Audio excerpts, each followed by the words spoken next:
C'est dans un difficile contexte d'accès mondial aux ressources céréalières et de rationnement de l'aide internationale que se tient le conseil d'administration du programme alimentaire mondial. Mais au seuil de cette réunion annuelle, un discours d'espoir vient du Bénin, porté par sa vice-présidente, reçue avec les honneurs. Tapis rouge, tête à tête avec Ulrich Seidenberger, président du conseil d'administration, le directeur exécutif du PAM et son adjointe. Mariam Talata, la vice-présidente du Bénin, est ici l'ambassadrice VIP d'une expérience unique de cantine scolaire, objet de toutes les attentions. Au Bénin, dans les milieux ruraux, avant l'avènement des cantines scolaires, de nombreux enfants, filles et garçons, parcouraient des kilomètres pour se rendre à l'école et y restaient souvent le ventre vide jusqu'au retour chez eux pour un maigre déjeuner partagé à la hâte avant de reprendre une seconde fois le chemin de l'école, fatigués et épuisés.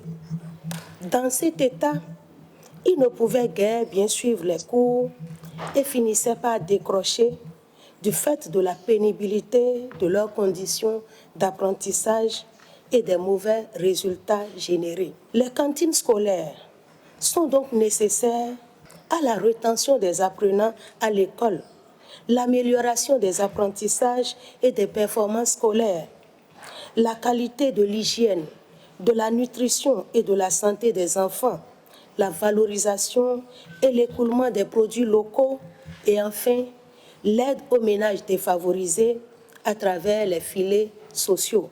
Le Bénin, dont le président est désigné aujourd'hui champion de la coalition mondiale pour l'alimentation scolaire, promet donc de mieux faire. Appuyé par des témoignages filmés, ce discours soulève une symphonie d'admiration et de plaidoyer pour ériger les cantines scolaires béninoises en modèle. Le directeur exécutif du PAM y trouve la réponse à des enjeux importants.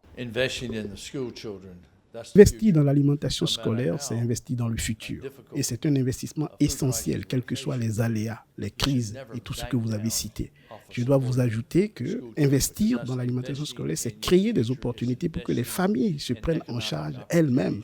C'est créer des opportunités également pour le développement agricole, pour la production ouvrière. Et ça n'a pas de prix. À efficacité éprouvée, le nouveau modèle béninois de cantine scolaire, d'inspiration présidentielle sur financement national, a ceci d'original qu'il s'opère avec l'expertise technique du PAM. 60 ans d'assistance mondiale aux précarisés, autour de 100 millions de vies sauvées, couronnées par le prix Nobel de la paix. Le Bénin est honoré pour son rôle d'avant-garde dans l'alimentation scolaire. Prochain défi, la rendre universelle afin qu'aucun enfant béninois ne déserte l'école faute de repas. Ici à Rome, honneur et soutien se multiplient autour du Bénin.